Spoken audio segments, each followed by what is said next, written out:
maal jedha? Maal ilaalaa jirtaa jedha. What are you looking at? Gaafii akkasii nama gaafachuu barbaanne maal ilaalaa jirte jechuudhaaf. So aatiin xumurarra galti. What are you looking at? What are you looking at? Maal ilaalaa jirta? Okay. Yeroo feetetti koottu jedha asirratti. Yeroo feetetti koottu jechuudhaaf aatiin eessa galte asirratti. Come at any time you like. Kamiin koottuudha. At any time yeroo feetetti jechuudha. Kajettu saniidha aatiin amma asirratti kaansiini. So you like yeroo kan feete jechuudha. Kan ati feetetti. So come at any time yeroo feetetti koottu. Come at any time you like jechuun yeroo feetetti koottu jechuudha. Come at any time you like. Akkasitti dafna jenna. Sa'aatii 10 matarratti koottu jechuu barbaadde. Matarratti kajettu sana akkamiin fayyadamna? Ingiliffaadhaani. Come at 10 o'clock sharp. Come at 10 o'clock sharp. Sa'aatii 10 mataa isheerratti yookiin ija isheerratti koottu jechuudhaaf akkana jenna jechuudha. Asirratti aariin isa ilaalteedha. Isheen aariidhaan isa ilaalte. She looked at him. She looked at him angrily. Okay. Angrily yeroo jennu aariidhaan jechuudha ta'a jechuudha. So she looked at him angrily. Dafnee akkamii jennare? She looked at him angrily. She looked at him angrily jenna jechuudha. Asirratti immoo maal jedha? Mana turuun nama nuffisiisaa jedha. Mana keessa taa'uun nama dabbara isa jedhan sana jechuudha. So akkamii jenna? Staying at home is boring jennaan. Staying at home is boring. Staying jechuun turuu jechuudha. At home mana keessa, manatti, mana keessatti, okay, is boring. Nama nuffisiisaa jechuudha. Boringin nama nuffisiisu wanta nama nuffisiisu yookiin nuffisiisaa jechuudha. Boring jechuun nama hifachiisu yookiin nama dabbaruu jechuudha. So dafnee akkamii jenna? Staying at home is boring. Staying at home is boring. Mana turuun yookiin mana keessa taa'uun nama hifachiisa yookiin nama dabbaraa ajannu sana jechuudha. Isaan walitti seeqaa turan jechuudhaaf asirratti walitti seeqaa turanii jedha. Akkamii jenna? They smiled at each other. Each other intuni walitti jechuudha. So they smiled at each other. Isaan walitti seeqan jechuudhaaf aatii fayyadamna jechuudha. Inni tasuma TV hin ilaalu jechuudhaaf akkamii jenna? He doesn't watch TV at all. He doesn't watch TV at all. Inni TV tasuma hin ilaalu jechuudha. At all in asirratti tasuma kan jennu sana jechuudha. Hiikaan isii xiqqoo addaa jechuu asitti. Isee jecha tasuma jettu fayyadamuudhaaf at all jennaa jechuudha. Fakkeenyaaf namni tokko tasuma nyaatu jechuu barbaadde namni sana isa kan jennuun ta'e nama dhiiraa jechuudha. He doesn't eat at all. Inni tasuma dubbatu jechuu barbaadde he doesn't speak at all. So tasuma yookiin sirumayyuu kan jennu sana jechuudha. Inni kun immoo maal jedha? Kaleessa mana ture jedha. Asirratti gaafii nama gaafachuu barbaanne kaleessa mana turte jennee gaafachuu barbaannu akkam jenna? Were you at home yesterday? Were you at home yesterday? Tokko tokkoon kan ilaallu yoo ta'e yesterday in kaleessa. Yesterday jechuun kaleessa. Hoomiin mana. Aatiin akkuma jenne akeektuu iddoodhaati. So were you ati kaleessa at home mana turte? Were you at home mana turte jechuudha. Yesterday kaleessa.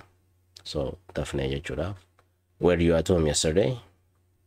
Were you at home yesterday? Saree sanatti dhagaa darbateedha.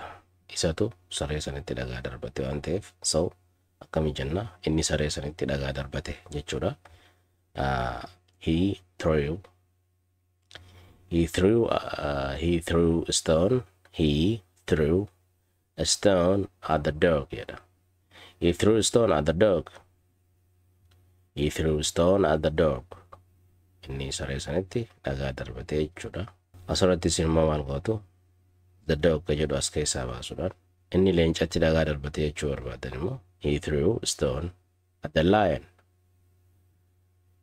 Okay, inni harreetti dhagaa darbate jechuudhaaf maal jettu isuma kana fayyadamtanii he threw a stone at the donkey akkasitti deemtu jechuudha. Inni balbala bira dhaabbataa ture jedha kun immoo he was standing at the door. He was standing at the door. Inni balbala bira dhaabbataa ture. Standing jechuun dhaabbachuu. So wasiin waan darbee agarsiisti. Hiin isaa walirratti maal ta'a? Inni balbala bira dhaabbatee ta'a jechuudha. Dafnee jechuudhaafis he was standing at the door. He was standing at the door. Asirratti yeroonin mana barumsaa gahee jedha. I arrived at school on time. I arrived at school. Asirratti ani arrived geera at school mana barumsaatti geera on time yeroodhaan jechuudha. So iddoo tokkottis yeroo geessan at fayyadamtu jechuudha.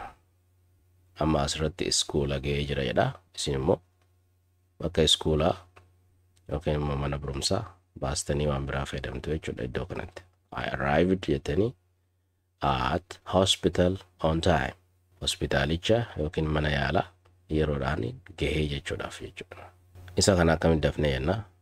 I arrived at school on time. I arrived at school on time. Asirratti dafnee jechuun maaliif barbaachisee jettan?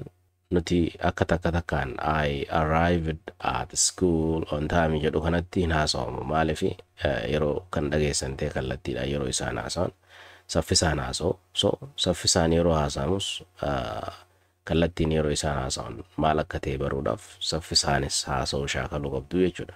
Okay? Akka fakkeenyaaf I arrived at school on time ka jedhu isaan akkamiin jechuu malani?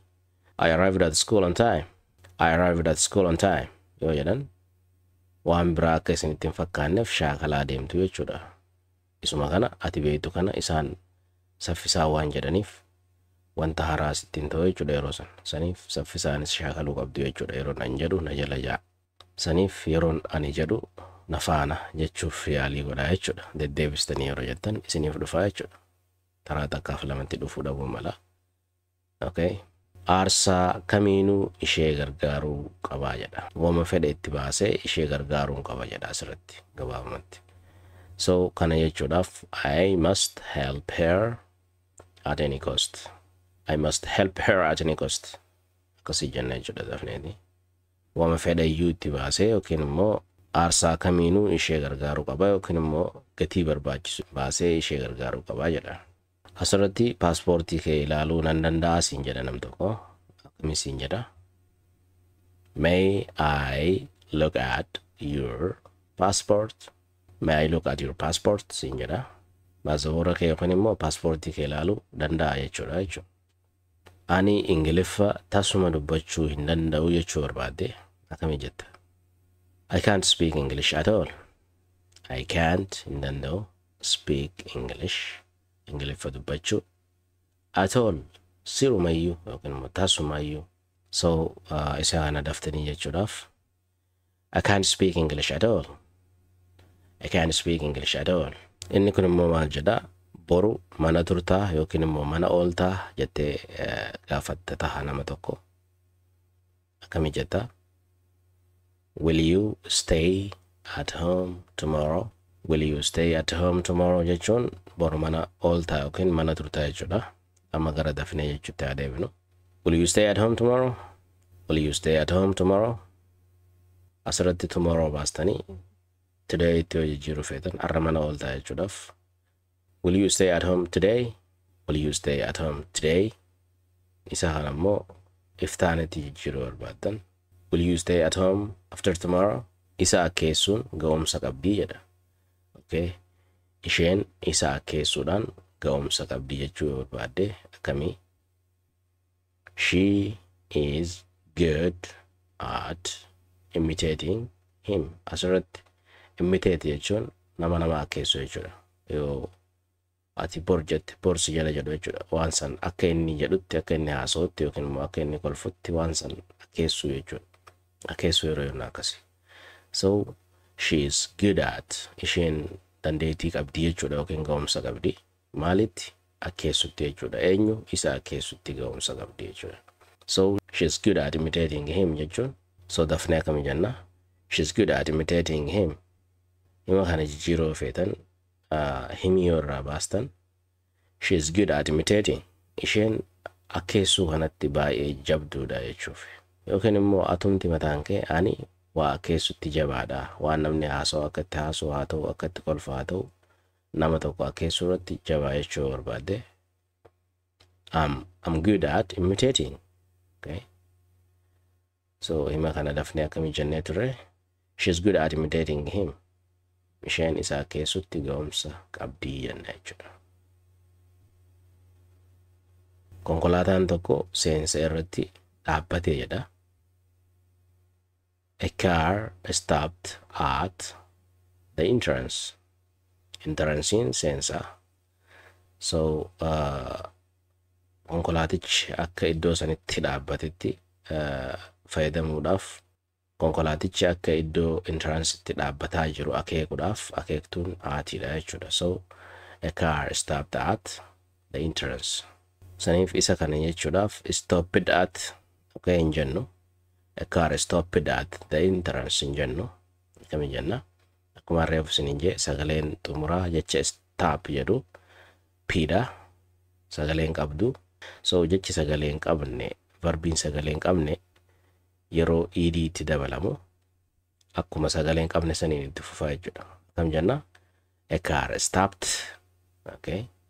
A car stopped at the entrance. Isa kana immoo dafnee jechuudhaaf walirratti jechuudha.